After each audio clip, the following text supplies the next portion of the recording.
Hey, everybody, and welcome to We've Got Issues. It is our weekly or regular conversation amongst a group of friends who kind of have our eyes out as to what's going on in the world, but we want to look at the headlines from what impacts us personally and what we feel is relevant and what we hope will be relevant to you. My name is Nick Cates.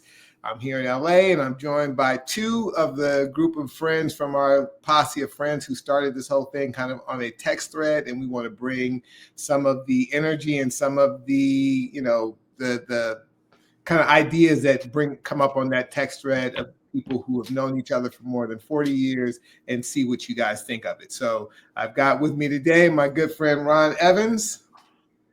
There he is, deep in the heart of Dixie in Virginia. And of course, Darin Gray. Hey. He's right here in LA with me. And as I said, a lot of times in the future, some of our other friends who are have very keen opinions and backgrounds in many of the issues of the day, they'll be joining us. But today it's the three of us, and we're going to jump right into it. Ron, tell me about what's good with you this week. What do you want to talk about today? Oh man, I'm looking at a couple of things that are going on in terms of just relationships and culture and class, and I'm looking forward to diving into what's top of mind. You just let me know when I need to launch into it. And by the way, I will say this: I don't live in the heart of Dixie. I live in Northern Virginia, a suburb of DC. Okay, well, to most of us on the West Coast, might as well be Dixie, particularly these days. But you had a word. What's your word or phrase of the week, just to kind of tee us up? My word or phrase of the week is "we don't always agree." Okay. And there's a couple things. There's an amazing podcast that I'll mention, as well as just in general the state of our friendships. There are topics, and one of them was this week. I think it was probably yesterday or day before in our text chain, where it's like, okay, we don't all agree on this. So. Right. Well, I'm sure there will be. I read that text thread. I wasn't deeply into it yesterday, but read it today, and yes, there's a lot to say about that. So we'll come back to we don't always agree. Darin, your word or phrase of the week. What's good? My word or phrase of the week is you don't get it. You don't get it. Well, and that's why we don't always agree, I'm sure. I'm seeing a theme. Yes, indeed. Yes, indeed. And I'll just toss my hat in the ring and say my word or phrase of the week is law of the jungle. We will get into what that is about, but being the gentleman I am, I won't start the party rolling. I'm going to toss to one of these good fellas. And Darin, why don't you take us into what's behind your word or phrase of the week? Well, it relates to what's top of mind. Going back all the way to the Super Bowl performance, Kendrick Lamar, to talking about what's going on in DC. When I'm having conversations with my friends and colleagues who are to the left of me, as I try to explain things, from a different perspective, the response is typically, you don't get it, you don't understand, you don't know what's going on. So going back to the Super Bowl, I had so many people when they were telling me how deep the performance was for Kendrick Lamar, and I was like, They're like, well, no, because you didn't get it. And there's some things that came out of DC this week, and and people, they talk about I don't understand where they're coming from, and I think people confuse understanding and agreeing. That they think that I have to agree to understand. So why don't we just play a little clip that Darin provided and see a little bit of that performance, and then maybe you can follow up and give us a little bit more context. Gotcha.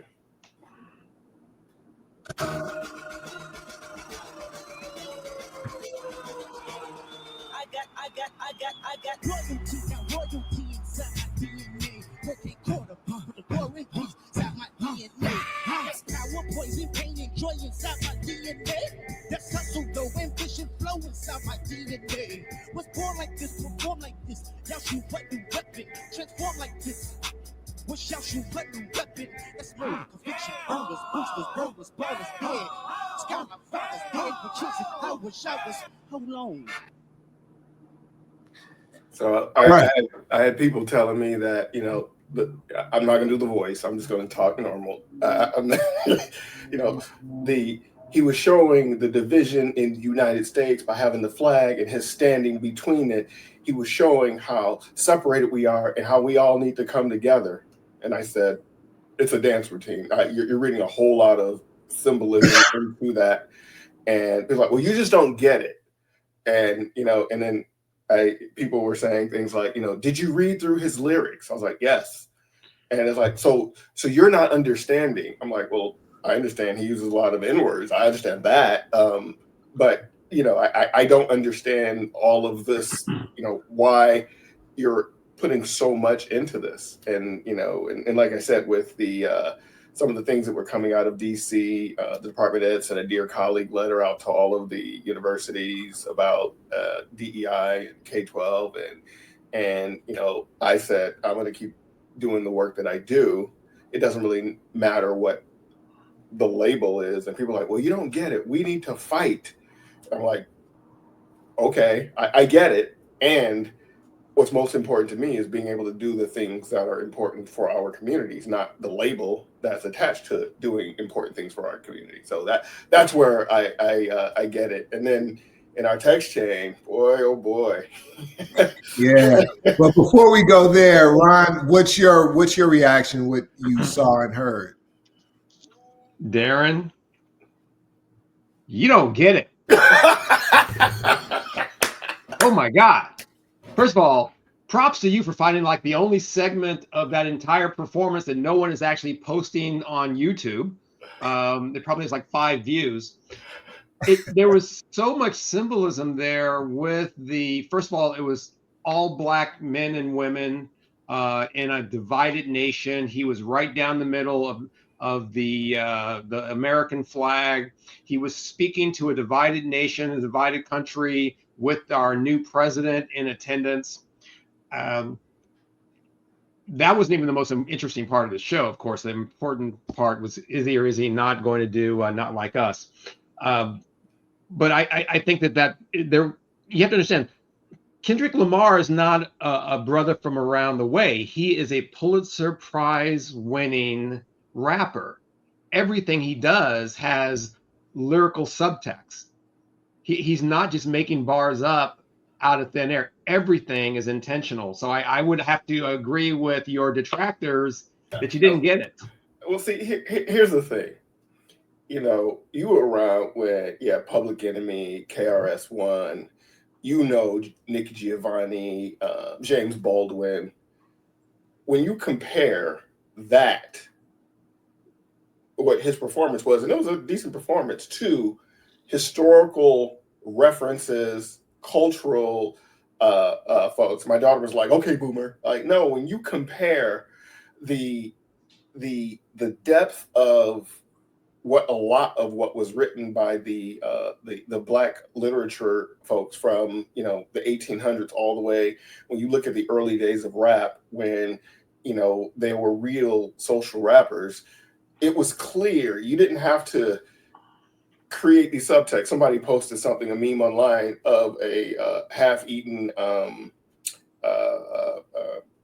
hash brown.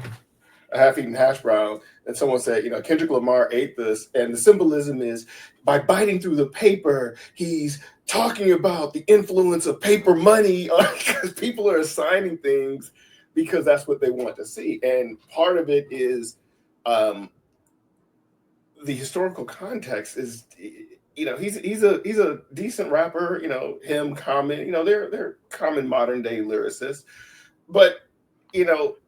Talking about, you know, he's representing the divide in America. Darin, is your summation here literally they don't make rappers like they did in the old days and to get off my lawn? Is that what you're doing? That's what my daughter was saying. No, I'm just saying that it was entertaining. There was some symbolism there, but people are assigning value and depth of that symbolism. And he didn't come out and say it. People are attaching it to it, and it's essentially going through social media. One thing I will say about the current music industry is that they don't have to work as hard because they have visual symbolism, right? Whereas early on, you had to be a lyricist to get your point across. You don't have to be a lyricist now. You can do a performance, and there's nothing wrong with it. I'm just saying that the things that people are attaching to what he says and what he does, it seems a bit much for me. Like I get the desire that people have to want to attach meaning to things like that. It's not deep to me. So with that said, so Ron, before you jump in and put another shark bite in his thesis here, I just want to say that coming from my standpoint and from what I've heard from you just now, Darin, I think there's both a generational and an artistic kind of separation between maybe people of like you and me and Ron and people who may be more a part of the cultural milieu that is really deeply ingrained with Kendrick Lamar and may have a better feel about what his artistry and what the messaging behind it would be. Not to say that anybody of any age can't like interpret things, but that's the nature of art, right? And to your point about like needing visual as well as lyrical content to be able to get your point across, that's actually the virtue of the world that we live in now, right? The world we live in now is that art can combine both of those things. You look at performances by Beyonce or by even Michael Jackson or other people who want you to deal with all your senses as you're listening to the lyrics and so forth. By nature, that's how art works, that it allows you to put meant and unmeant interpretation to what you've seen and heard. Yeah, I mean, Darin, I'm going to ask you a more personal question because I do have a thought on where this is the origin story here. When Kendrick and Drake had a beef, and when it first started last year, my older daughter's like, Dad, are you aware of what's going on? I'm like, no, I ain't, whatever.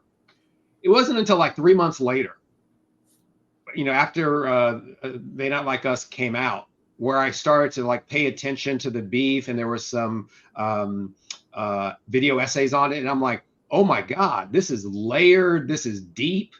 And it's because of my daughter saying, you need to really pay attention to this because I think you'll find it interesting, that I really did go deep into it, and I found it very interesting. So my question to you, and it's going to be an uncomfortable question, is as a dad, do you listen to your daughter and when she says, Dad, I think you need to think about this, do you reject it out of hand, or do you is there a level of discernment where you're like, okay, you know what, youngin, let me think about what you're saying here because maybe I'm missing something? Well, when the whole beef started, my daughter was texting me updates, like, oh, Drake dropped this, and I'd read through it, and so I was following it along, and and it's like, it feels a lot like an industry generated beef for record sales. You remember the East Coast, West Coast thing with the rappers. It got out of hand. It was an industry generated beef that got out of hand and cost people their lives. Mm-hmm. So, conflict, in the music industry benefits sales. And so I always view it within that context. When I was watching the East Coast, West Coast, a couple of documentaries, you can see it was all industry. It was it's Vibe magazine and Quincy Jones magazine. They're going back, they're trying to generate sales. And so that's my first thing in dealing with these current rap battles, is that I don't know how organic it is. Somebody told me that Kendrick's attire was from the street. And so I said, who made his attire? Well, it turns out his pants were made by a white woman and his jacket was made by a British woman whose dad is a neuroscience. And I'm like, I'm from the street. I'm from the hood. We didn't wear $1,000 jackets. That's not street. That's corporate. And I guess that's my thing, is this really feels corporate to me. Well, then you really must object to his A minor medallion that costs over $1 million. Yes, Absolutely. That's not street. That is corporate. And But I guess that's it's also storytelling. It's it's, also the symbolism of you can just look at me and I'm dissing you, Drake. yeah, no doubt, no doubt. However, it's not. It's my when people are telling me I don't get it, I'm thinking you don't get how you're being influenced to spend money. This No, is what this is about. It's not the Roxanne UTFO where they were just battling out. It's not that. This is corporate money making. Kendrick and Drake, they have the same label, right? This yeah. beef, it only helps the label benefits from this. No, And that's so, not. I would disagree with that because one of the artists is getting crucified and his latest album is tanking. So it'd be better for the label to have both of them be successful. I don't know that I'm listening to both your viewpoints, and I don't really have a strong dog in this fight.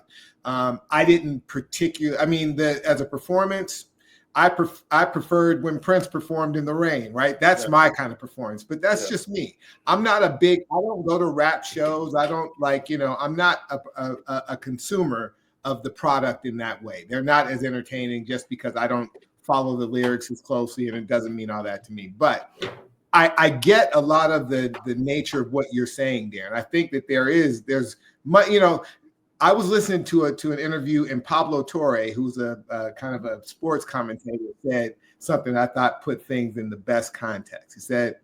He said, the answer to all your questions is money. Mm-hmm. And so to your point, I agree that this is, at the end of the day, it's going to be about money. It's money for Kendrick, money for Drake, money for Universal Music, who are, all the players involved, right? So I get that.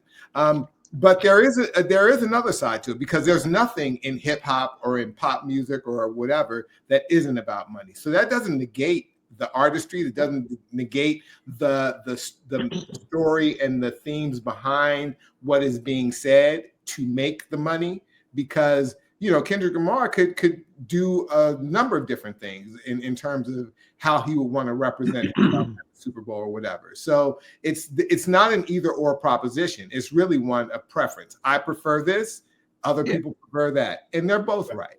Well, and also, Darren, I mean, again, you got to get off that high horse you're on right now, because Public Enemy was not selling, Fight the Power or Apocalypse 91 out of the back of their trunk and selling cassette tapes.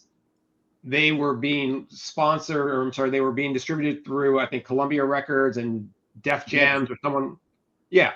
So it was always corporate. In fact, there were fewer gatekeepers then. So they had to really play by the rules to get published, whereas now you have a lot of other ways to distribute and not have to deal with gatekeepers. Well, but also a lot of their stuff got censored because it was too political. Remember, Congress came after Public Enemy, and they slapped all those labels. Like when, and I guess that happens with all art. When it's at its purest form, it's scary. Now that it's corporate, you hear something, I crack up when I hear these rap songs on commercial, and I'm like, do you know what that rap? Yeah. Do you know what that rap means? Do you know the words behind that? And but Darren, you're conflating culture and our society that has become more permissive to foul language and government censorship. Back in the day, there wasn't Spotify or Apple Music, so you had to have radio versions of everything, and you tried to walk up to the line. But if you didn't have radio versions, you didn't get played. Yeah, and I guess that's having a historical context. When people tell me I don't get it, that's the thing that is like, I get it, and there's more here. It's like, no, you're not seeing it. Like, no, I see it. Like, I get it. There's more here. And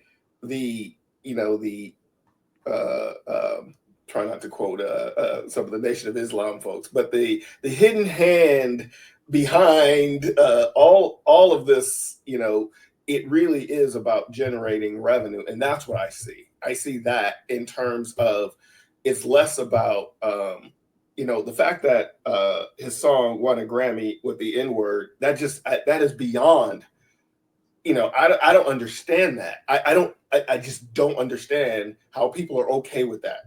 Dude, you really are having like get off my lawn moments right now. Dude, it's the N word.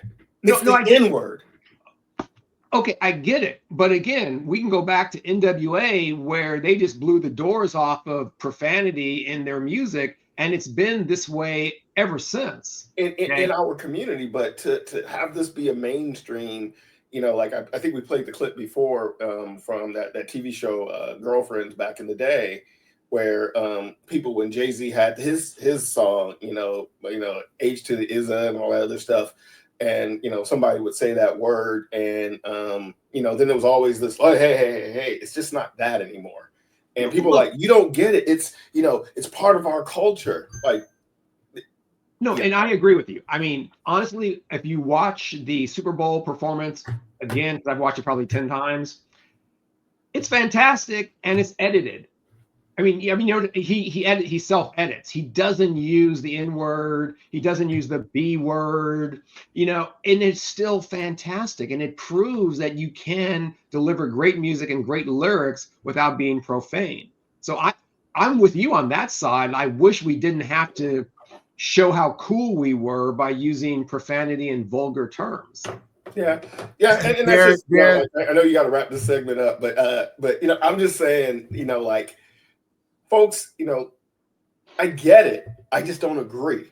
And that's what I'm saying. That is, you've never said a truer thing. And I think at the end of the day, because as we said with doing this whole thing, it's not about trying to change anyone's mind. It's about giving them food for thought. And it's less that you don't get it, and I agree. It's that you just don't vibe. You don't rock with that. Whatever that is, that's not your cup of tea, and that's fine. That's fine. Yeah. And I want you to take a 30-second wrap up. I'm gonna give you last word on this because I think you were trying to hint at a deeper issue too, which is about the labels and what the real work is that you vibe with, as opposed to the symbolism of whatever it is that you feel about Kendrick. So give us a snapshot of what you're really saying is important.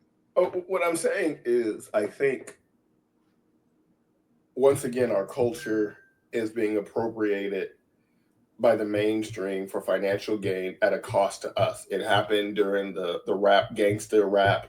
It happened in movies and televisions when they decide what Black is. The corporate folks do. And when I say that's not Black, like going back to that TV show Girlfriends I used to watch with my daughter, and I said, Black women don't act that way. That's a caricature. However, you're growing up thinking that's how Black women act, and so you're going to start acting that way. It's a caricature. And when I tell people that, they go, no, you don't get it. It's part of our history. No, it's not. It's not. You remember Jive Turkey? Like, we weren't saying that. That was a movie thing. People started saying it because. So yeah, that's my 30 seconds. Okay. All right. Well, I'm sure there'll be plenty of opportunities to come back to subjects like this. And all I can say is that Barry Sanders, whose jersey I think you're wearing, I don't think he would agree with you either. I think he walked away without the rushing title. So you know what? He said, and for those of you guys who don't know, Darin is a Detroit native, and so California, which is where he lives now, we take no responsibility for the views expressed by Darin Gray. So. So anyway, so there is you don't get it. So Ron, you had lots to say about that. So let's tee you up next and have you get into the top of mind issue behind your phrase of the week. Okay, so my word or phrase is we don't always agree, and we were in a text chain the past 48 hours. Where one of our buddies was called the N-word. And by one of the students, I believe. Yes, absolutely. He's a teacher. Yes, he's a teacher. And one of his students called him the N-word. And I think it shocked all of us. And it also, from my perspective, it went down this path of we don't always agree because our worldview and our views on society, culture, socioeconomics depends very greatly on where we are. and I think about some of his views that are very different than mine. And it's like, okay, what's going on where we don't see things the same way? And I hold a corporate job, and if anyone had said that word, they would already be fired, and we'd be opening a rec to backfill them. But he doesn't have those tools at his disposal. So our views of society and what is permissive and what people can get away with are very different. And this goes from the classroom to the football field, where we always argue about various players, Baker Mayfield, Steve Sarkisian, Lane Kiffin. And I think that what I really realized at that point is we don't agree because our framing of a situation is very dependent upon where we are. And I think that was the challenge. And I realized that it also plays out culturally when you think about that child that used the N-word. What is he being taught at home? And this is another explanation for the divisiveness of our country, why some people thought Trump was fantastic, others didn't. We don't agree because what are we being socialized? What are we being told is acceptable? And that's what Lamar said the N-word was acceptable. See. And that's not completely irrelevant to what you're saying, though, Ryan. I do think that culturally, like, that word has lost a lot of its sting, in terms of where people may feel how they feel about it. Yeah, no, well, right. And I think what happens there is, and I'll just sum it up like this. I think that there is generational pathologies that happen, and they are passed down, and there's a generational curse where if you're in the home where you're not learning how to socialize and acclimate with the middle class, the upper middle class, you're not developing the skills, and you think that certain behaviors are acceptable, and it becomes a vicious cycle. And I think that anchors people to certain beliefs and certain lifestyles that they have to break out of to be able to get ahead. And that's another reason why we don't agree, because some people have different views based on where they come from. Did that clip that you sent speak to this? Do you want me to roll that? Should that color what you're saying?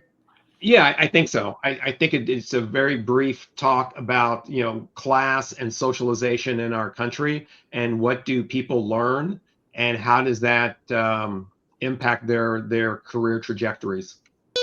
Class starts to matter at the very beginning of your life. When we discussed socialization a few episodes ago, we talked about anticipatory socialization, or learning to fit into a group you'll someday be a part of, like a gender or a race. And one type of anticipatory socialization is class socialization, where parents convey to their children the values that go along with being upper class or middle class or working class. Let's take a simple example. Suppose you're a parent and your kid absolutely refuses to eat broccoli. How do you respond? Do you make them clear their plate and say that they shouldn't waste food? Or do you allow them to make decisions for themselves about what they eat? Now, you may be thinking, what? How does eating broccoli have anything to do with class? But how parents from different walks of life approach parenting can differ a lot by class. As Americans. Okay, so that was just a little snapshot. So give us your take. So, coming back to the child that was socialized to believe that was acceptable behavior. That behavior is brought to the classroom. It's not learned in the classroom. And what happens is when you play that out over the next 6 years to 10 years, be they going to college or just stopping with a high school diploma, those are learned behaviors that anchor them to a certain class. And that's the challenge. Whereas you go to certain neighborhoods, let's talk about Baldwin Hills and View Park. There are socializations that are very, very different than what our buddy is dealing with in his school where he works. And the socialization is, I'm going to teach you the mores of how to fit in to the upper class because that's what my expectation is of you. I'm making sure that you go get a college degree. There are different expectations based on class, and it forces us to view the world differently. And it means that we don't always agree because it's based on where do we sit and what is our worldview? What is the life that we lead? And how does that project on different decisions and different opinions that we have? Got it. Darin, you have any response? You were on that chain. Yeah, part of it is, there's an element of community and family that does inform how people, particularly young people, respond and react. But also, there's elements in our community that have shifted. Like, I was taught to code switch at an early age, that behavior in my neighborhood was different than behavior when we went to school across town. It was, you can do this at home, but you can't do this over here. And I carried that with me even into the workplace. So, I had two different jobs for 20 years, one working for a public school and one working for my current employer. And in that same job, I interacted with some of the same people from time to time. And someone said, you are an entirely different person in the morning than you were in the afternoon, because the culture was different.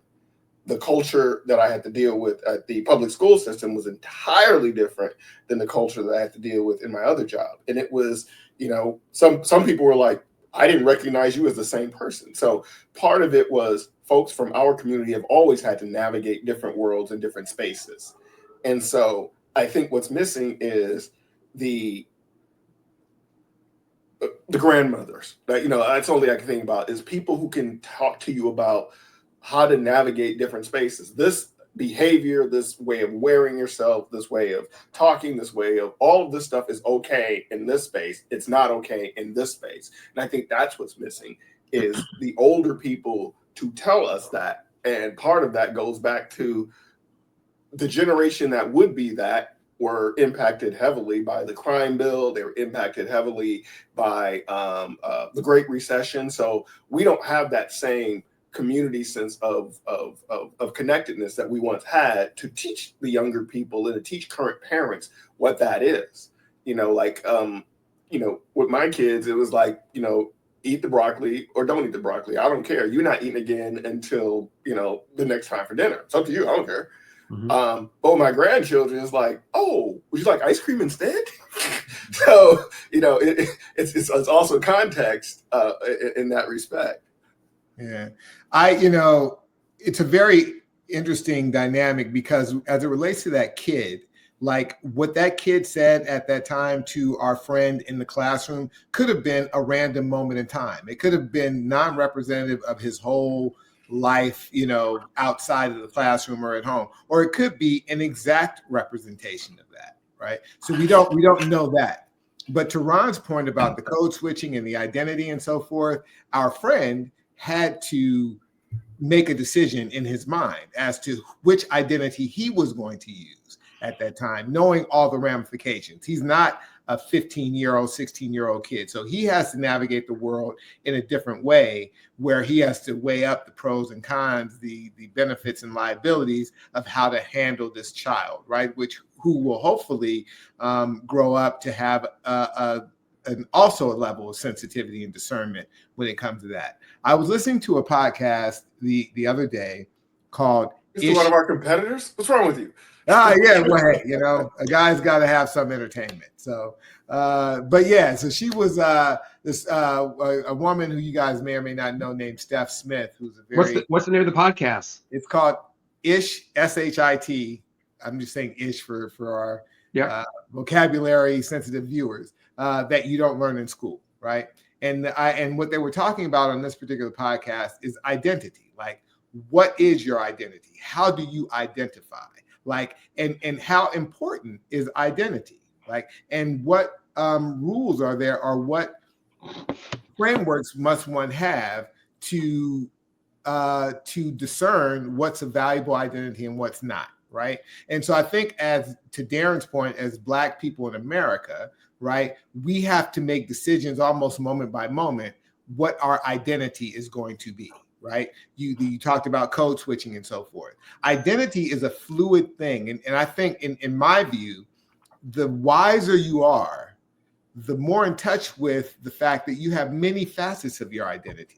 You could be a father, you could be a husband, you could be a professional, you could be a music lover, you could be a pacifist, you could be, aggressive. Like whatever those different dynamics are, you can pull out the one that you need for the situation that is required and still be completely who you are, right? And so the discernment of being able to navigate through this life and be able to, at one side, say, hey, I don't like Kendrick Lamar, but I do like, this other rapper. Hey, I think Snoop Dogg, going to the White House is a sellout of hip hop. Or say, hey, he's going after the bag like the next guy. Or whatever those things are. Like you can decide, who it is that you need to be to successfully navigate through the world as you want it to be. So that's my reaction to Ron's offering here. Any other thoughts before we move on? Ron, you want to have the last word? Give us a 30-second, wrap on what you want to say. Sure. I mean, I think that, what's sad to me is that our friend, any of us would have to be subjected to that. And it's a reminder that his opinions and worldview are very much shaped by what he deals with on a daily basis. And be it certainly Darin and I that have the warm blanket of an HR department helping us to avoid those type of hostile work environment situations. It's hard to imagine going into the office and being subjected to something like that. But that's his reality. And it tells us very much so that we don't always agree because we're not seeing the same world. We're not having the same walk as the next person, and we need to show some grace because it doesn't make sense to us, but it makes perfect sense to someone that's dealing with something that we're not dealing with. Fair points. So yeah, I agree, but just an allegory or corollary to that is we may not be hearing the word, but we're experiencing the sentiment in some of the work that we do in our corporate worlds that we have to deal with. I mean, how do you just throw that out there without defending it? I get it. That's the next subject. Yeah, no, I don't disagree with what he said. I mean, like it's the unstated as well as the stated, right? He's saying like the energy behind the idea that you're perceived a certain way doesn't just come from being called that. It comes from an environment that you may be in where it's not said, but it's felt. Oh, yeah. When people cross the street, when I'm walking down the street, whether I have a shirt and tie, and then when I go by, cross back over, they didn't say it. Okay, if you're saying that some people are racist, absolutely. If you're saying that racism affects our career trajectories at work, could be, could not be. Yeah, well, I can't speak for others, but I have seen it and dealt with it in my career where it absolutely does impact. Like you don't have to say the word to get that sentiment across of what goes behind that word, which is, essentially how people see me. I think that's fair. And again, I don't want to be Pollyannish here. There was a company I worked for where it seemed like the only people promoted to VP were Caucasians who were between 6'1" and 6'4" and in their 30s and 40s. It was like a stereotypical personality type and visual type that was getting the promotions. And that was a while ago, so hopefully that's not as prevalent. But I do agree that racism exists, don't get me wrong. I do think that we have more agency over our career choices and opportunities than we don't. Well, to put a bow on it, Lyndon Baines Johnson used that word quite a bit, and he passed the Voting Rights Act and the Civil Rights Act. Bill Clinton probably didn't use that word a lot, and he passed the crime bill and welfare reform. So it's not just what you say, it's what you do. And when you look at what was done and the impact on our community from Bill Clinton's action versus the impact on our community from Lyndon Baines Johnson, who actually used the word as, just like that's just part of the daily vocabulary. It's not just the words, the sentiment behind the word. I agree. Yeah. I agree. So to wrap it up, I think in a certain way, Ron, what Darin said and probably what I said kind of supports your point. The nature of how you see things depends on where you sit. From where Darin sits, it's one way. From where you sit, it's another way. From where Byron Donalds sits, it's a third way. From where the Supreme Court Justice was the brother of the Supreme Court Justice, Clarence Thomas. Where Clarence Thomas sits, it's another way, right? So I agree. And which way is right?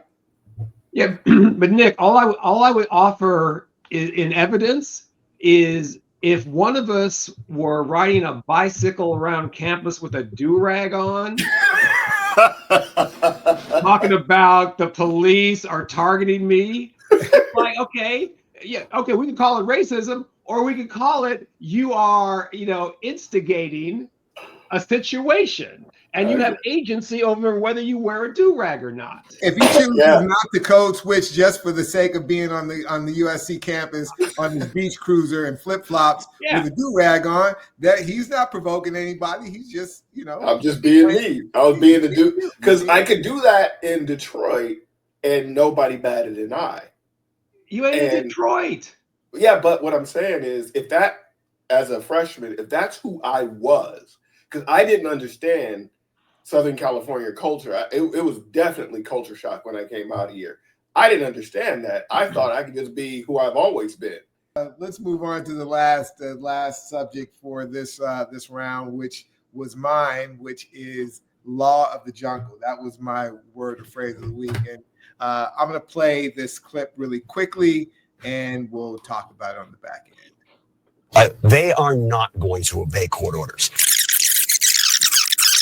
There's no reason that this government that has decided not to obey the laws and the Constitution of the United States is going to obey a court order. There's really only one way that courts can enforce their orders, and that's to send the U.S. Marshals out. Well, who does the U.S. Marshal Service work for? The U.S. Marshal Service is part of the United States Department of Justice. It reports to Donald J. Trump. And what's going to happen here, mark my words, is that at some point, they are going to basically tell the United States Marshal Service, do not enforce any of these orders. And once that happens, I hope it doesn't happen, but I know in my heart that it will. Our 236-year experiment in the federal rule of law, in democratic self-governance for the United States of America, in American constitutionalism, is essentially over. Okay. So that is law of the jungle, which is that, in my view, our Constitution is not sufficient to meet the moment that we're in. We've had, almost 270 years of people basically adhering to norms that were not necessarily set in stone, but were interpretable by those who were in power. And I think the ethic that guided us, to this point, whether you were Republican or Democrat or whatever, was that it was important to maintain the union and that the experiment needs to work.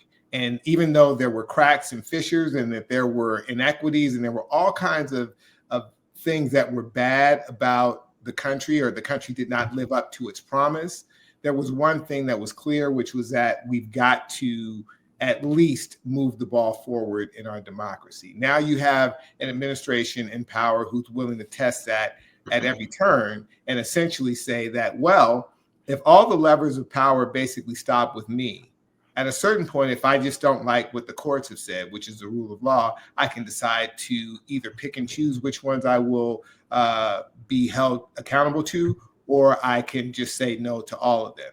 And at that point, the Constitution is a worthless piece of paper and you can throw it in the trash. And so what I've seen over the last 4 years and so forth is that the biggest important thing that needs to happen in America is not related to necessarily just to Trump or the Republicans or Democrats, but we need some major constitutional overhaul, or else we are going to really fall prey to someone who may have even more savvy than Trump about how to basically manipulate our current system of government for their own purposes and not in the best interest of all Americans. Your thoughts? What would that look like? The constitutional overhaul, what would that look like? It would look like a lot of really hard work, because the way that you overhaul a constitution amendment wise is that you're going to need buy-in in the Congress, right? Which means you have to have enough congressional, both House and Democratic approval, and then you need enough states to ratify those changes to take effect. Right. And so I'll bring your attention to the fact that the rule of law is in itself is the rule. There are rules and there are rules. Right. So when Donald Trump had been indicted for many different things while he was out of office, the fact that he was a former president allowed certain prosecutors and people who had the ability to prosecute him to pay him far more deference in the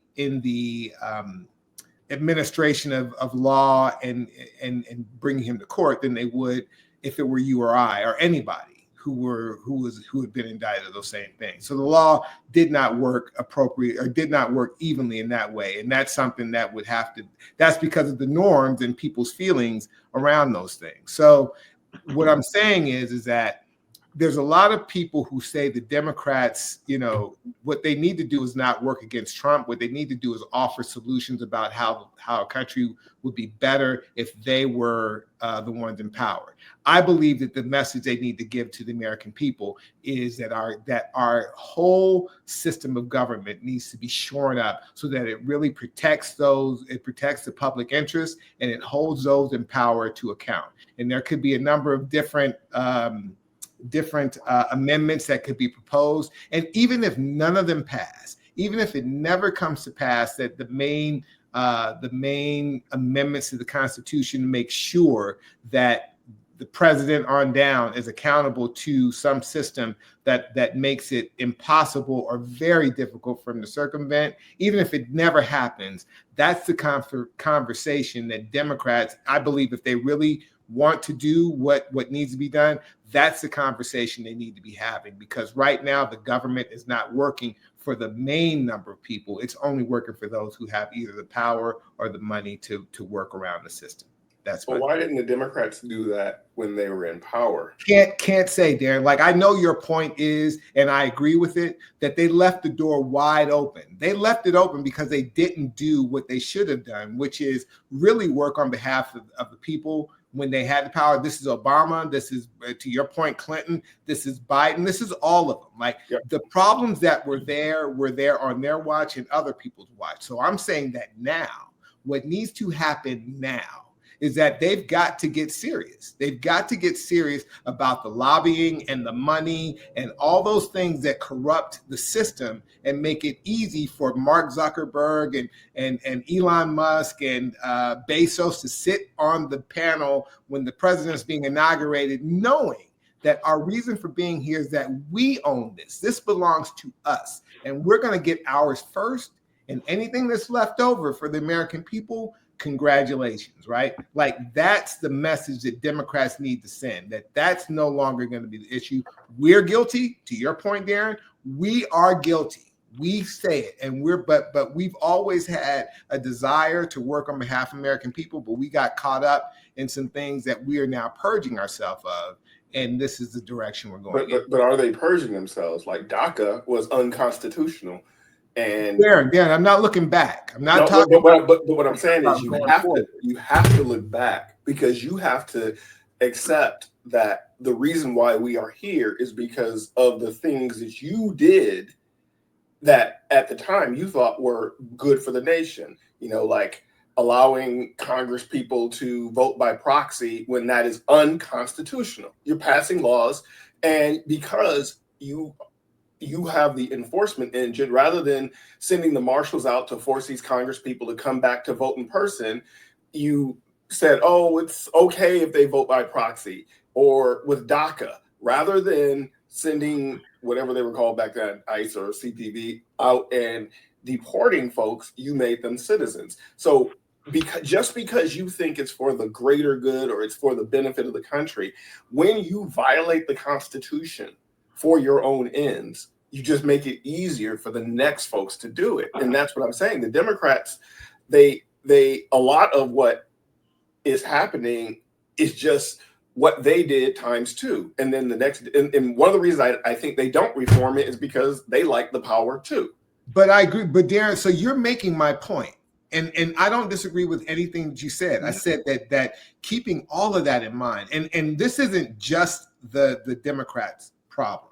It is, in my view, and I may be wrong, it's chiefly the Republicans' fault, at least in modern times. Wait a minute, let me make the point. And Democrats did not put the proper brakes on it because they also, to your point, benefited from some of those things. And that's why American people were willing to vote for somebody who was a known, who in the name of Donald Trump, someone who's known to have been a lawbreaker, someone who's known to have broken contracts and done all kinds of things in his personal and private life that they can just say, well, at least he did it in public. At least we know what we're getting, right? Like all those things are true.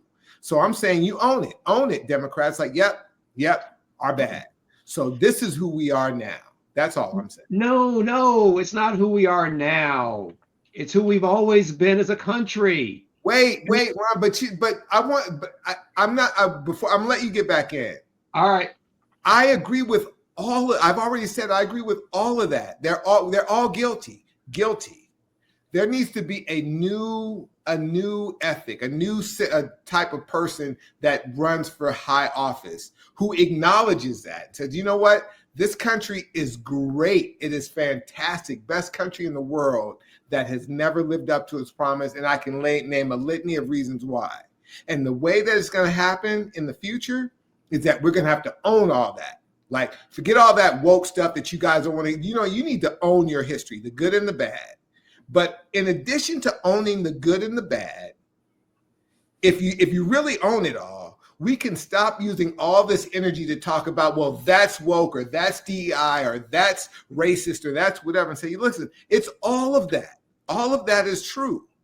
So now what are we going to do? How do we take this forward in a way that benefits everybody? Please, Ron, tell me how wrong I am. Substantially. Let me start with your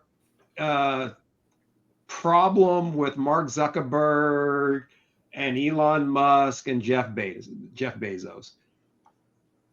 You identified that side of the street, but you failed to admonish Mark Cuban, Reid Hoffman, Michael Bloomberg, and the left-leaning billionaires who you did not mention, who are also who funded Kamala Harris. Okay, mm-hmm. So you got to play it down the middle, and you can't be upset with Zuckerberg if you're not upset with Cuban. Okay, so that's the first thought. Second thought is your desire to say, let's just call it like it is. We couldn't even agree on critical race theory or the 1619 Project because it offended certain people for what we reported as history. Okay, there is a belief of American exceptionalism in this country, and anyone that takes a shot at that narrative is viewed as being woke or viewed as being someone that's anti-American or having a hidden agenda. I do not believe that we're ever going to come to grips with the story of this country because it is not in the country's best interest. It's only in the interest of a segment of the country's best interests. I heard a phrase yesterday. A couple of my students were doing a panel discussion, and we had a STEM day for students with disabilities. And, one of the questions one of the kids asked one of my students was, how do you become successful? He said, dream like an American and work like an Indian. So, the American exceptionalism isn't even that anymore. People from outside don't even see that. Yeah. Well, and the thing about American exceptionalism, and again, I think we're code switching right now, and I'm okay doing that. It's okay that both things can be true. It can be true that this is an amazing country, because it is true. Mm-hmm. Okay, we're all benefactors of an amazing educational system that brought us together. But it's okay to say, you know what? I invested in those railroads, but I used labor from China. I built the textiles, but I stole the patents from England, and I brought over immigrants from Europe. I created a cotton industry and a culture, but I brought slaves from Africa. Both things can be true, and it's okay to have it that way as long as we don't repeat the prejudices of the past 300-400 years. And so that's what I don't think we're coming to grips with. So how are you agreeing with every point that I made, but yet disagreeing with my thesis? And my thesis is that America is a fantastic and great and has never achieved its greatness because it will not reconcile who it has been, right? Like, it's done so many things right. It's given so many things to the world and has so many more things to give, yet we spend all of our energy debating about the good and the bad, right? And yes, trying to actually shore up all the deficiencies of the country and actually move forward in a consistent and in a way that benefits the vast majority of people is a difficult task. It may never get done. I said that too. But that doesn't mean that we shouldn't be having that conversation. That's the only See, the reason why Donald Trump is where he is that he never stopped having the conversation that I was robbed, that I was whatever, that I should be president, that things were better under me, that I'm going to fix it all. Like, he never stopped having that conversation, even to this very day. Democrats have no conversation. Well, they have a conversation that they're having that convinces people that you're really interested in helping my life get better. And go ahead, Darin. They do have a conversation, and it's in their bubble in terms of what they think is most important. Well, say more. What do you mean? Yeah. Well, they focus in on particular cultural issues that don't necessarily reflect the day-to-day life of Americans. They're fighting this DEI, label, where DEI as a label has only been around for 6-7 years. We've been fighting the civil rights fight forever. And so when I say to folks, my goal is to continue to provide opportunities for young kids of LA to benefit in STEM, they're saying, but you need to fight for DEI. It's like, well, you want to focus in on that. You want to focus in on these cultural issues when your everyday person is just trying to focus in on things to make their actual lives better, not these culture wars. And they keep taking the bait on, Donald Trump throws out a culture war chum and they go after it like shark. I mean, it's just over and over again, as opposed to like, what are some things that we can do today? What can our mayor here in Los Angeles do today to make people's lives better? That's where I think the Democrats lose, is they get focused in on these cultural issues and not the day-to-day issues. And here's my point, Darin. Again, you guys continue. I think like you're hearing past what I'm saying to what you're thinking. It's like being, in a relationship sometimes. You're trying to agree on something, but the person's got something else in their head. And exactly what you're saying is exactly what my point is. My point is these low vibration issues, even the price of eggs, right? Like, I get you got to acknowledge that. I get you've got to acknowledge that life is hard. But how do you acknowledge life is hard until you say that the whole framework is broken? This framework of which you've been toiling, thinking that American exceptionalism is going to get you by, that, hey, white person in whatever, you feel like this immigration issue is not going to affect you until it does, the price of whatever, or until the economy gets broken by all the people who are unemployed or whatever. Who's winning in those cases? Whether is it all the billionaires? Maybe Mark Cuban is a part of that. But my point is, who should it be working for? Right now, it's not working for the average person. And here's why. And if we get these things showing up, you on your own merit should be able to live a life that allows you to provide for yourself and your family. But until we acknowledge and start working towards solving these bigger problems, which you don't seem to think affect you, but really do, what are the areas that need to be shoring up? Specifically, what are the areas? The points that we talked about what the benefits are of being in high office and how people get detached from the real woes of the average person, because the money that's up there, the privilege that's up there, the incentives for the people who are there are not aligned with who you are. And that's because structurally, this whole thing is broken down. There are a few very important things that we can do to make the people who actually run for office be incentivized to work on your behalf, and not those billionaires who basically have access to you and whose money influences the decisions that you make, right? How do you do that with Citizens United, though?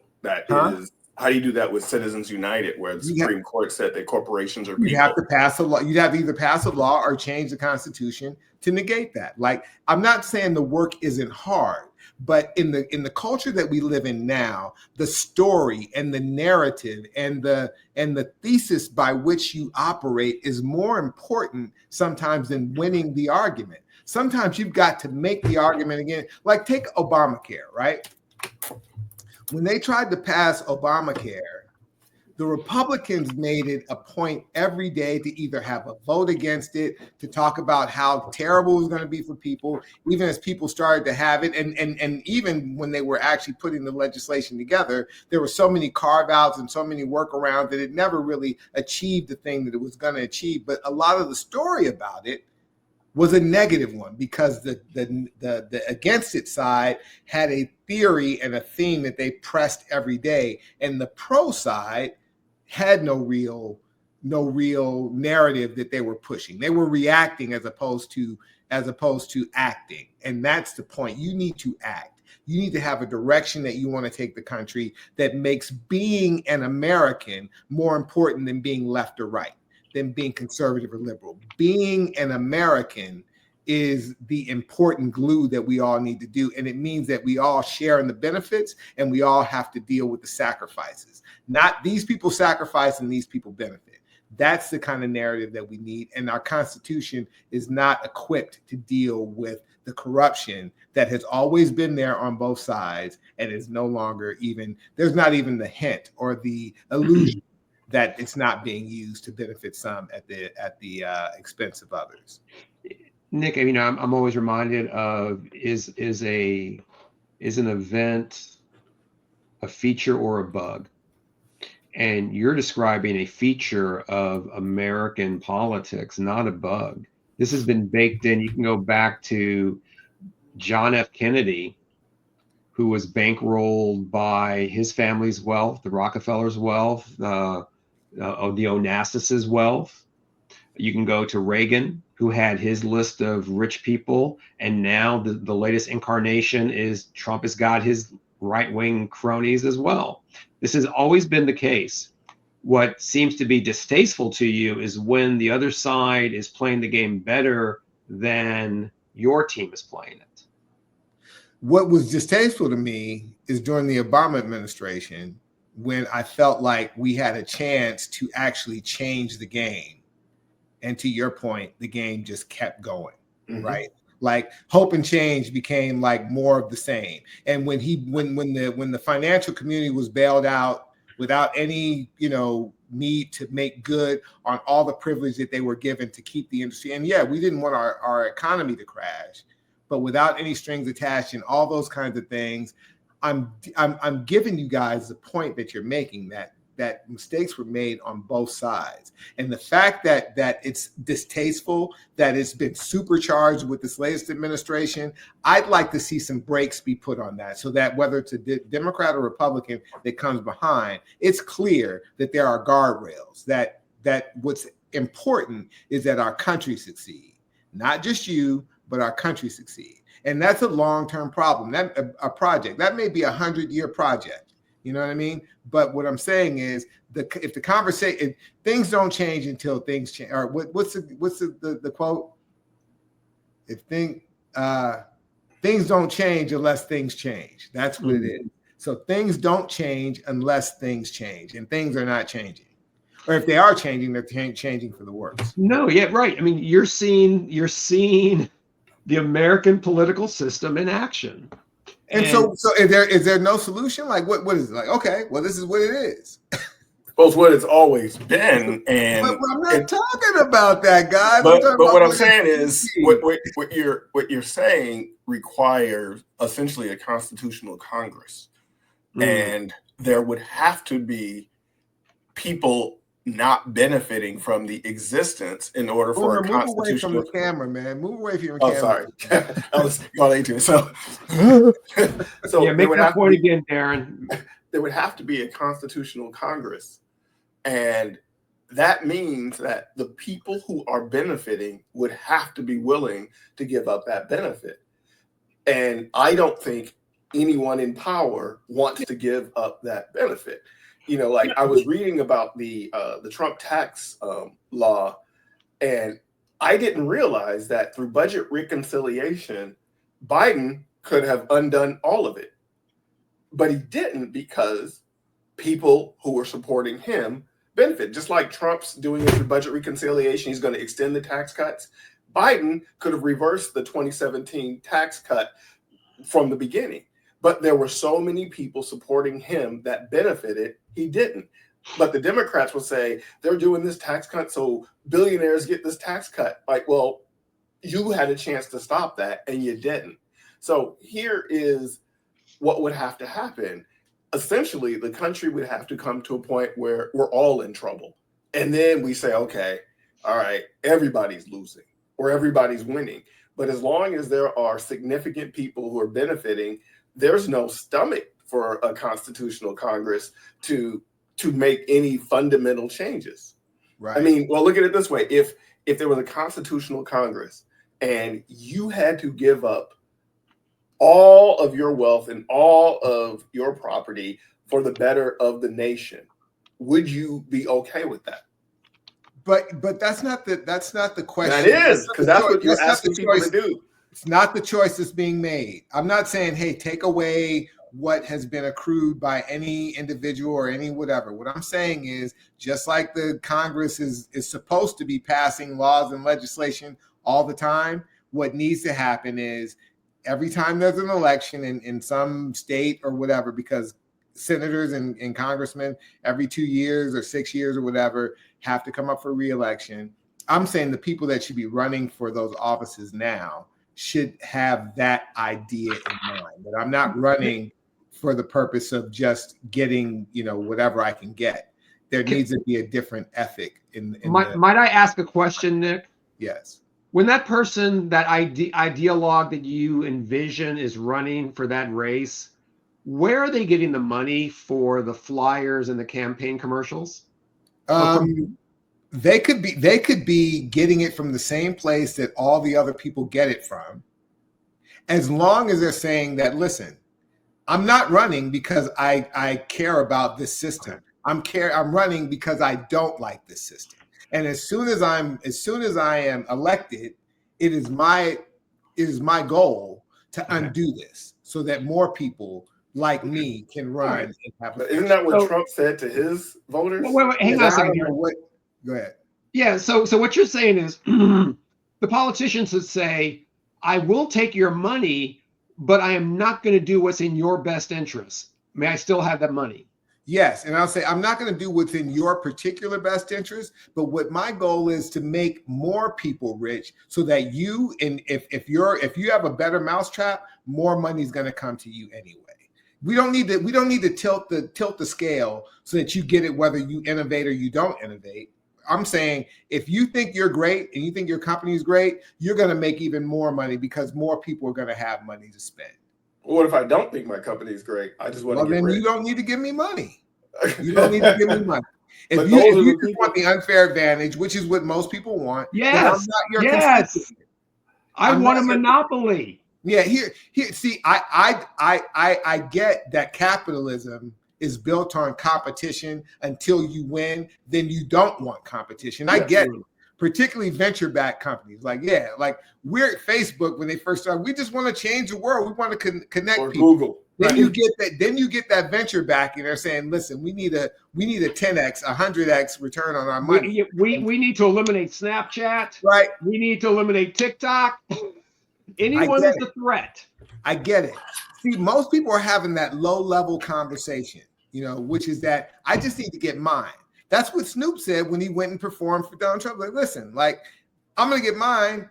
What else should I do as an American? That's the American way. No matter who wins or who loses, I got to get mine, right? So my point is that there needs to be a different, higher level conversation. And that ain't going to come from Hakeem Jeffries, and that ain't going to come from that's not going to come from Chuck Schumer. There need to be other voices. Maybe it might come from someone like AOC. Maybe it might be, but once you start having that conversation, there are people who I get that. I get that. Well, I think it comes from people like us, but we're not willing to sacrifice to run. Like, I would vote Nick Cates for mayor, as would a lot of people in LA. Are you willing to take that on?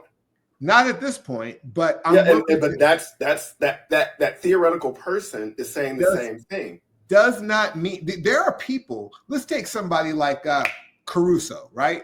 Who's probably going to run for mayor or whatever. He has the means, whether he wins or not. There are people like him. There are many people who have all the means that they could ever want. They're not worried about their livelihood at all. If they really wanted to do what was good, I'm saying this idea needs to be out there. This idea needs to be out there that it's bigger than you and your self-interest. Because right now, the people who run for government are only interested in their self-interest. It's all tied up in what's in it for me. And we need more people running for office who have no concern about, I'm good. I'm really good. I really want our country to succeed, because the more our country succeeds, the more I'll probably succeed, because I'm good. I know what I'm doing. And so I want more people to know it so that there can be more money circulating so that people like me will get more of it. And Bloomberg and Schwarzenegger tried that, and they weren't in the cool kids club. You need not only for me to run, you need a network of people. Schwarzenegger thought, I'm rich, I'm doing this for California. And both sides just shut him down. They're like, we're just going to freeze you out. You will get nothing done. And he ended up just giving up. He quit. And so it's more than just a person. It needs to be a cultural shift in the way we talk, the way we think. But there has to be people like us who are willing to go out there and lead the way. When you look at the civil rights movement, it wasn't like one day Martin Luther King woke up and said, okay, I'm going to have a dream. No, it was decades of people sacrificing their own personal wealth, safety, and health in order to do that. And I don't see that happening in our community in particular, because we're all doing the same thing. I got to take care of me and mine. Well, none of us are willing to walk away from our particular situations to go into public office because of the cost. Yeah, I don't disagree. Go ahead, Ryan. Go ahead. Yeah, our money's too new for that. I mean, when you talk about generational wealth, where you do have the ability to say, I'm good. I've got generations of money to take care of my great grandkids unborn yet. You have that ability, but we're all on the grind right now, or what, at various levels. And, when you come back to AOC, be it AOC or Barack Obama, to get checks, you have to exchange favors. That's just the way the game works. And we may love AOC right now, but I guarantee you, when she starts to poke her head up to try to run for a higher office, she's going to need to go to the same people that I mentioned that are supporters of Kamala Harris and ask for checks. And they're going to say, fine, I want a casino in Texas. I want gambling in Texas. I want whatever the case may be. I want quid pro quo for this big check. I don't think that's the only way, Ron. I mean, Bernie Sanders, to a certain degree, proved that idea that small money donation could happen. But no, he didn't. He proved the opposite. Well, wait a minute. Let me finish that, Okay. and I want to address Darin's point too, because the one thing we have in the age that we're in now, and this is what we're not learning from Donald Trump, right? You've got to be the best teller of your story, not once a week, not once a month.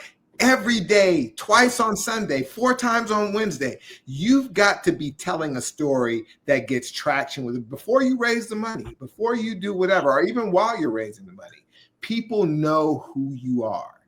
And you're calling yourself a community to yourself, a community of people, other like-minded people, other people in your state, in your city, in your throughout the country who want to do the same thing that you're doing. You have to tell them a story about how it can be better, right? And that's what Barack Obama did.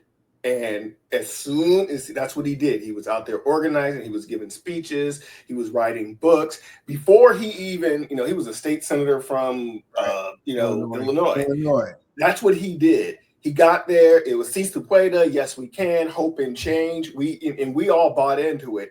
And when he got there, he had to pay all them people back. But he wasn't talking about being a transformational president. He played it. No, he wasn't. He played it safe enough that he was palatable to middle America. And I'm not even talking about just being president. I'm talking about whether you want to be a senator or whether you want to be a representative, a congressman, or whatever. Like, it's not just related to presidency. It's really more so related to being in Congress, because those are the people whose job it is, theoretically, to pass the law. You were talking about the Constitutional Congress or whatever. We need more people like that who are running. And it could be for governor. He was in Congress, legislature, right? Yeah. Huh? He was in Congress, though. Yeah, Nick, I'm saying that he was never a transformational figure. He was a community organizer or whatever, but he wasn't. His goal wasn't like, I'm ready to tear this thing down. That was what Donald Trump said, but he was never interested in doing it for you and me. I'm gonna tear it down for me, right? And so he convinced people that it was for them, even though it wasn't. And that's why it doesn't appear to be that way today, because it never was about that. I'm talking about somebody who really does want to do that. Man, so Nick, I'm like really like tired of you taking shots at my man Barack.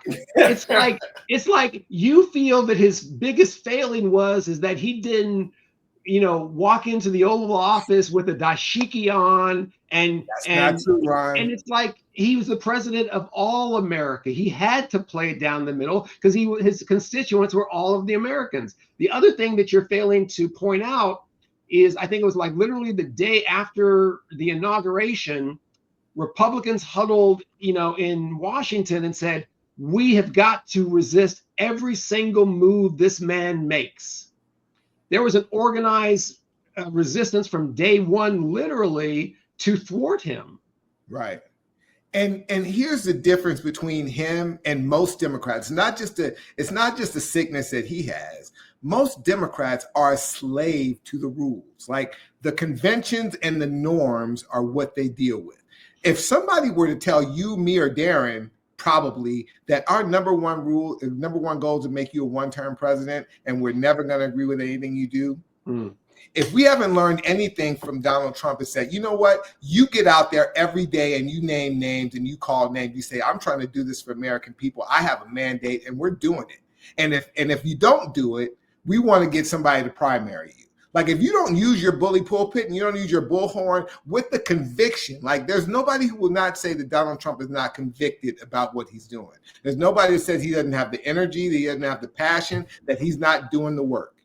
I don't feel that Barack Obama took the initiative to do the work, to tell the story to the American people that made Congress do what he thought was right. But again, the Democrats are necessarily rule followers. They when you look at the reason why we have, the folks who got confirmed in Trump's cabinet is because the Democrats invoked the nuclear option to allow 51 votes for cabinet positions and Supreme Court justices. And now we're dealing with that on the other end. The Democrats will, they'll push the rules just a little bit, but it opens the door. They're not rule followers. They're going to do those things that are in the interest of their supporters and their donors. Like I said, DACA, that was against the law. So it's not that they're rule followers. It's that their constituents it's a very narrow band of their constituents, and they are trying to help them. They're trying to help the undocumented, which is why we have DACA, which is why President Biden refused to enforce the immigration laws. They have a very narrow focus. Trump has his own focus. It just so happens it's 35% of the country. So I don't think it is that the Democrats are rule followers. I think that they choose very narrow constituencies, and they think that will bring a bunch of other people along because it's the right thing to do. And I think that's what Barack Obama, what are the two, other than Obamacare, it was DACA and, the getting rid of the Defense of Marriage Act. It was those constituencies that he focused in on and brought a lot of success. And the Democrats just choose who they're going, they choose their masters just like Trump chooses his masters. And I don't think there's much of a difference. I think the solution really is, like you said, to tell the story and to have that conversation. Right. I mean, that's all I'm saying. I'm not saying that Barack Obama was all wrong or he was all right. The thing that I say he was wrong about is that he did not tell a compelling story to the American people every day. When he got elected and he went to the White House, the first thing they did was say, turn over your BlackBerry. It's a security issue. And so you can't be, sending texts or whatever through your own BlackBerry.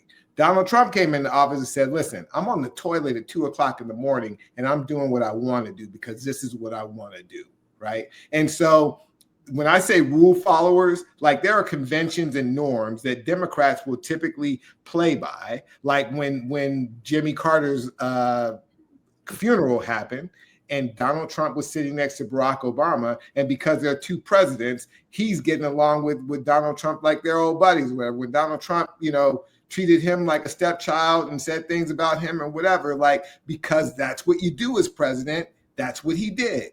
If it were me being president, I was like, I'm not sitting next to the guy, right? Like this is the way that you have to be today to be effective and get people to believe you and not just say you're more of the same. And that's all. I don't want to take up all right, because we've obviously gone over time, but I think you guys agree with me more than you think that you do. There needs to be a new conversation. Wait a second. Hang on a second. Are you saying that we're subconsciously agreeing with you? Is that what I'm hearing? Is that really what you said? Thesis? No, everything man. he says agree with my thesis. Own No. the past and now try and own the future. That's what I'm talking. Nick, I mean, the problem I have is it's very Pollyannish of you to think that you can paint this tapestry of an ideal world where the government is handing out cookies and juice boxes to the population because it's in the population's best interest. Ron, you're not even listening to me. I am listening. I didn't say the government's going to be handing out freebies. I said the government is going to. Well, they hand out cheese though. Well, we had some government cheese back in the day. I ain't mad at the cheese. I ain't mad at the cheese. Well, see, that's in your mind. That's the world you want to live in. No, I'm not interested in government handouts. I want blocks of cheese. That's right. Yeah, blocks of yellow chemical. Right. No, but see, the thing is, Nick, it's like you paint this world that you wish existed, but there is no path to get from where we are to where you want it to go. I disagree. Like China, they have like 100-year plan or whatever. Like they're not thinking like election to election. And we have this psychosis in this country where we can't see beyond where we are in the next quarter. And I'm saying there needs to be a different conversation. I refer back to what Darin said, that the guy said at the little thing they had with the students and whatever. Dream like an American, work like an Indian. Like, that's the only way you get to where you're going to get. Starting this country, as flawed as it was and as beautiful as it was not an easy proposition for those people who came together in Philadelphia or wherever they were to try and put our country together, right?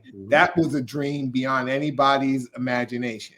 And now to get our country to where it needs to be, we've got to have another big 100-year dream. We can't have a 4-year cycle dream. And that's what we're on, right? And so it takes people running for office, local, statewide, national, that have a bigger dream about what our country can be. And bro, you're killing me. You're killing me. You know why you're killing me? Who was the largest landowner in the state of Virginia?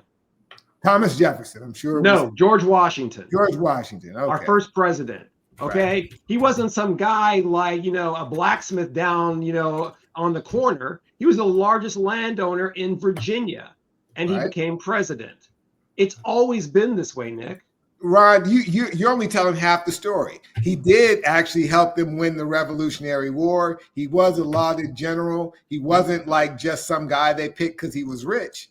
And after he was president, he, despite the impassioned pleas of his peers, after one term said, listen, I got to give it up. It needs to go to somebody else. And I'm not saying that he's a saint. I'm not saying that any of these guys are saints. But I'm saying, to your point, that there are really good things about this country, and putting together a country is no small thing, as flawed as that country was from the very beginning. So you take the good and the bad, but we've got to have a vision that starts to lean into the good and the promise that's unkept than just saying either it's all bad or this is just how it is. I agree. I don't want to live in that country. I'll say this. These are features of our country. You want it to be something that never was. And I want to fix the bugs. I'm saying, or I want to change the features, however you want to say it. I'm not willing to say, hey, I've got a 12-year-old iPhone and it still works enough. I've got an iPhone that, it's about 8 models ago and I can still make a call, but I can't download these apps and I can't do whatever. Like, it's a good product, but it needs to be upgraded. That's all I'm saying. And no one's talking about trying to upgrade the product. That's all I'm saying. I can get on board with talking about upgrading the product. I just don't think the Democrats are the ones to do it. I just don't think that they are. I think there needs to be a fundamental look at grassroots, of community organizers, of finding people. I think it needs to be far more grassroots. I think the Democrats are as corrupt as the Republicans in terms of politics, money, and corruption. I just don't. I don't think they're the ones to do it. You may be right about that. And I'm not committed to it being the Democrats. Or, you know what? If it were Republicans advocating for this, I'd be all on board with that. I'm not committed to either want to. I'm just saying that, in my view, Democrats seem more prone or more available to the idea.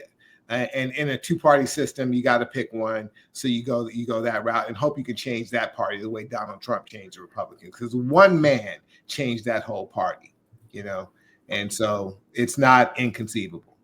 I don't know if it was one man. It goes back to Karl Rove. It goes way back. I'm not saying he did it without help. I'm saying that under his leadership or his coalition, hijacking. Yeah.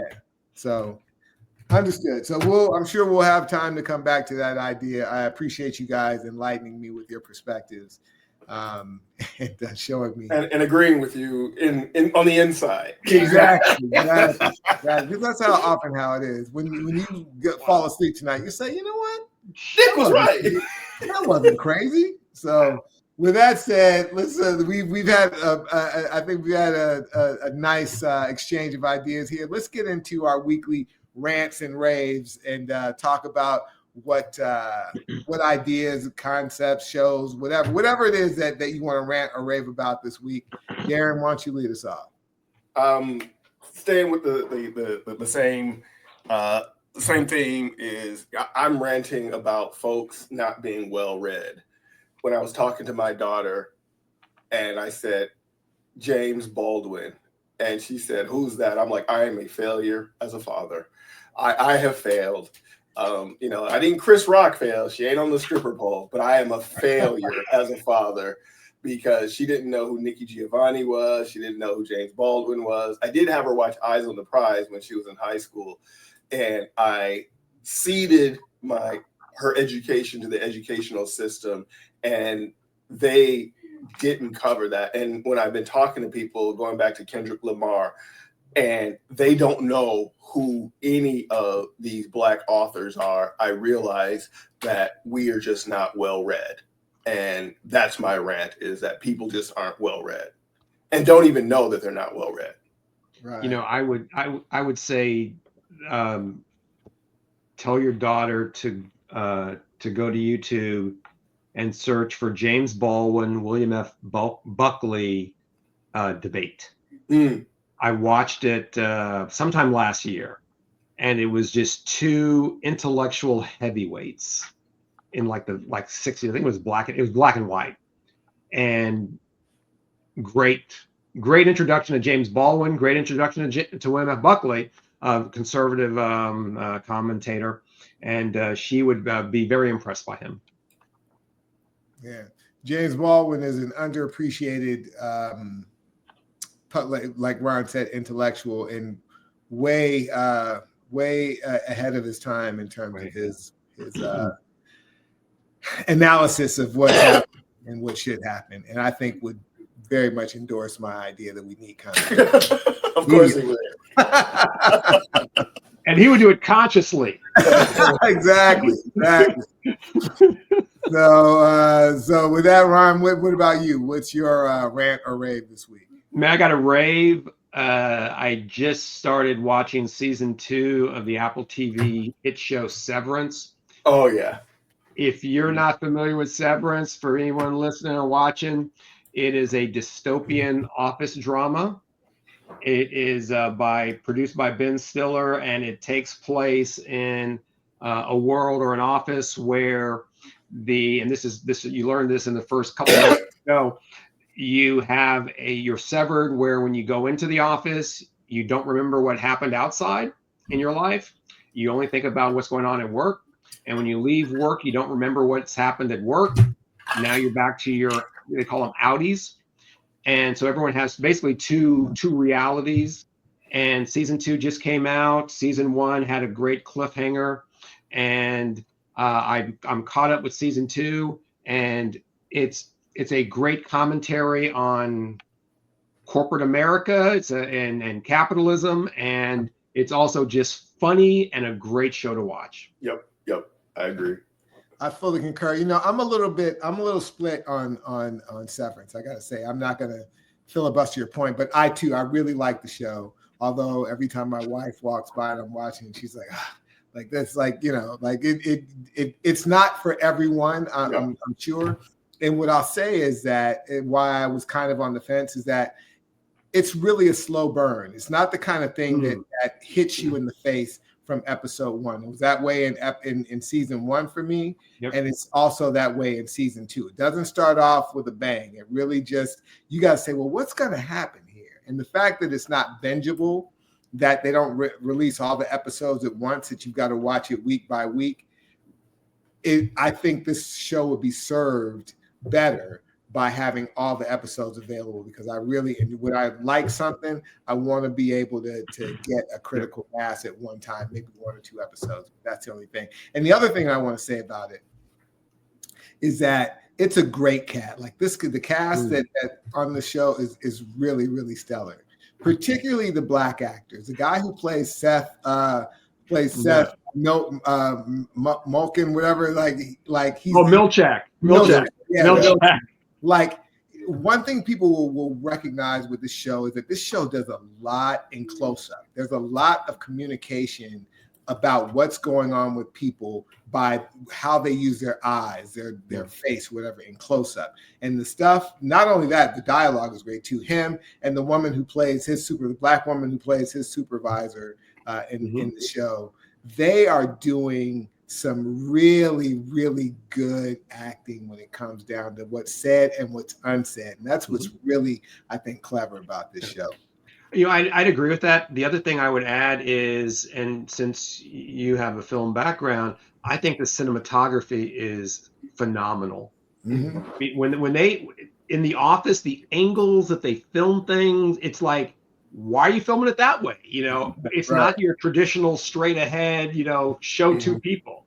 Yeah. It's so interesting. It's really fun to watch. Yeah, it is.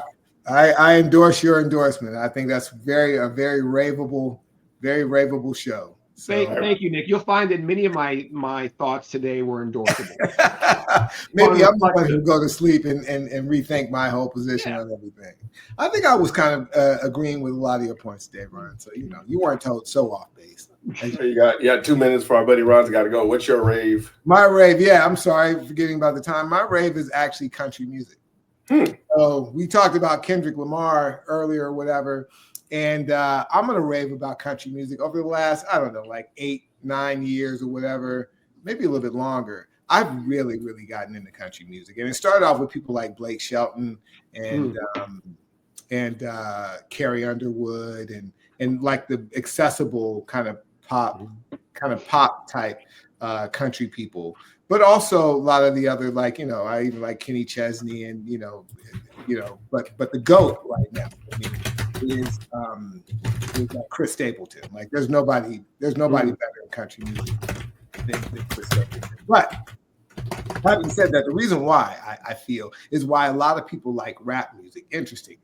And you'll notice that in the Grammys this year, Shibuya, he's a Black country artist. He won, I think, Best New Artist, and Beyonce won for Album of the Year with her country album, Cowboy Carter. But those examples of country music aren't really what moves me. What moves me, I mean, although Beyonce falls into the category that I'm going to mention, which is that the thing I love about country music is that country music, the good songs really take you on a journey. They take you on a story. They don't say what they're saying with the words that, like, I love you, you're so beautiful. Like, they often find a clever way to, through simile or metaphor or imagery, say a thing without saying the thing. And I love nothing more than a good song that takes me on a story that says a thing without saying a thing. I'm going to refer you. I said Chris Stapleton is one of my favorites, and I just have a great appreciation for it. I hope that you will too. So with that said, we are way past the time that we thought we were going to spend on this one. Parting shots. Ron, give us something to take home today. Hey, man, again, watch Severance, and I can co-sign Nick, country music. As you guys know, I discovered Jelly Roll, and I can't get enough of Jelly Roll. Love it. Darin. If you could do me a favor and put some links in the comments to some Black authors, just so that folks will know what we're talking about in terms of, Maya Angelou, Nikki Giovanni, James Baldwin, just in the show notes, just put some links in there. That would be my contribution. Nice. Because I do get it. That's a great idea. I think that if there are any other country music fans out there, I'll leave you with this. In your comments, send links or comments mentioning the country artists that you like. Ron, did you just say that? Did you just say that people should leave a comment about that? That was not about country music. No. Okay. Well, then, I think that's I'm going to follow up on Darin's thing and say, leave a comment about the song, the artists that you like. I'd love to hear about that. And also like and follow the show if you've been following us. If you listen this long, hey, you heard something that you like. So like and follow us and definitely comment. And we're going to see you guys in the next one. Thank you guys for being with us. We've got issues, so you don't have to. I know.